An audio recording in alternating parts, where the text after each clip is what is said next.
Man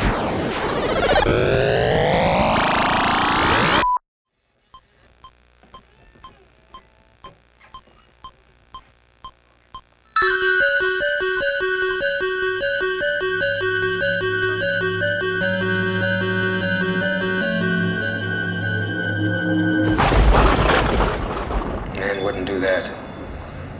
This isn't a man.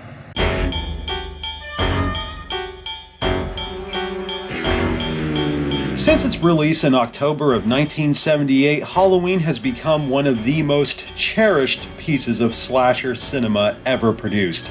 Made on a shoestring budget of $300,000, the film would make well over $40 million during its initial run, spawning numerous sequels across 2 decades, as well as one horrid remake with its own atrocious sequel. We'll just forget those even happened. Seems to be a running theme with this franchise nowadays. Of course, there was a game. Remember, the Atari 2600 had exploded the year before. It only makes sense to cash in on that success with a movie-licensed video game, right?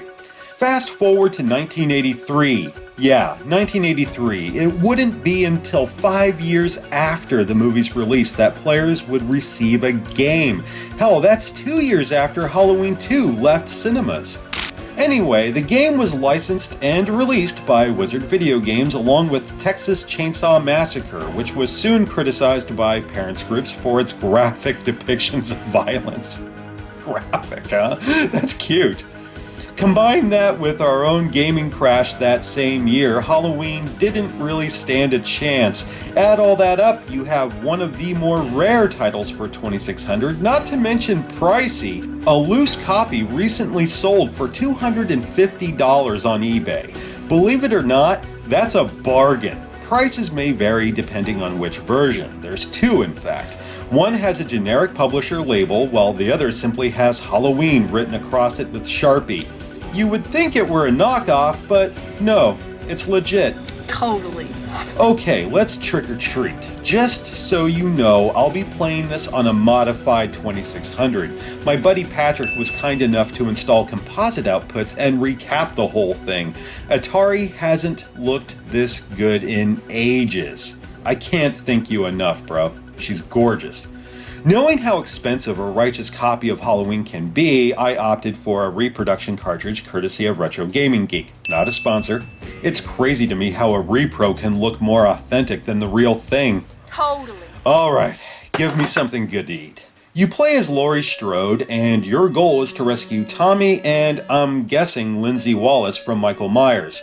Yes, this crude convergence of pixels is the shape. All kidding aside, I think the graphics look nice for 2600. If I had seen nothing more than a screen cap in a magazine without a description, I'd be like, hey, this looks like Halloween. Animation's decent, and it does fuel one's imagination. Let's face it, with Atari, imagination is key. So how do you protect these rugrats from the boogeyman when you're trapped in a 2-story home with 16 rooms? On either side of this house, there are 2 rooms, one per floor, where you can drop the kids off in relative safety. You can switch floors here via the stairwell, and the shape never attacks you here. If you ever need a moment to catch your breath, just chill here for a moment. If only it had that soothing melody from Resident Evil, right?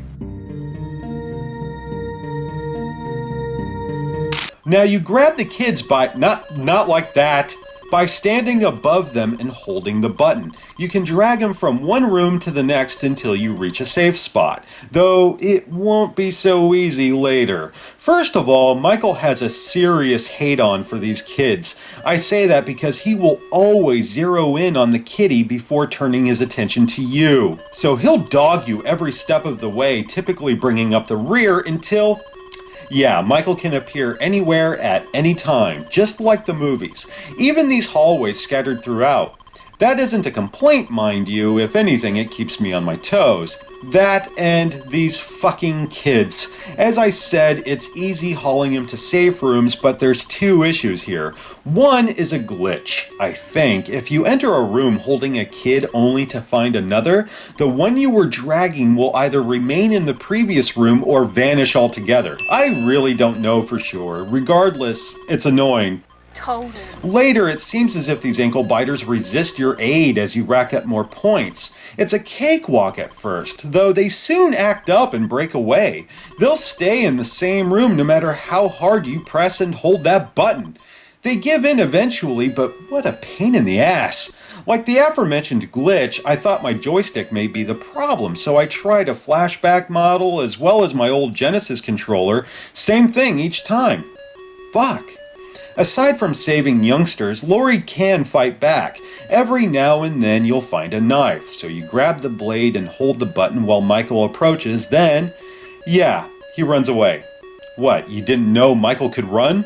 What pisses me off about this whole scenario is that Mikey is right back at it the moment you leave the room.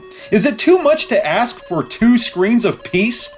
Come to think of it, I think this was a missed opportunity. I think it would have been awesome had the knife been a phone instead. That way Laurie could call Dr. Loomis to chase the sick twist away. Come on, that would have been awesome!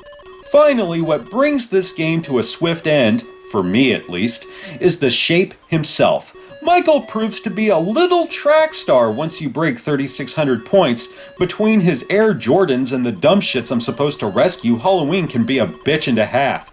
I especially hate going to the second floor because there's a couple of rooms where the lights flicker.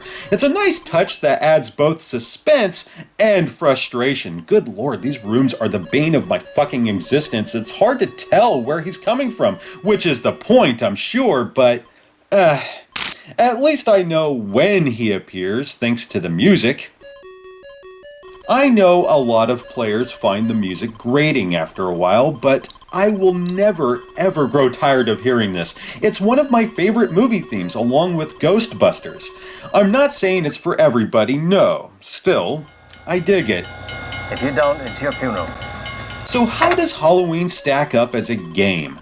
Personally, I think it works. Is it perfect? No. Could they have done more with it? Perhaps. Did I enjoy myself? Absolutely, yes. Players will cry that it's one note and boring. However, you can say that about most games on the platform. Really, is Asteroids a more layered experience? Is Yar's Revenge somehow more complex? No. Granted, I think fans of the film will get more out of this, though it does have its charms. If you dig on the franchise and 2600 in general, I say give it a chance. Never.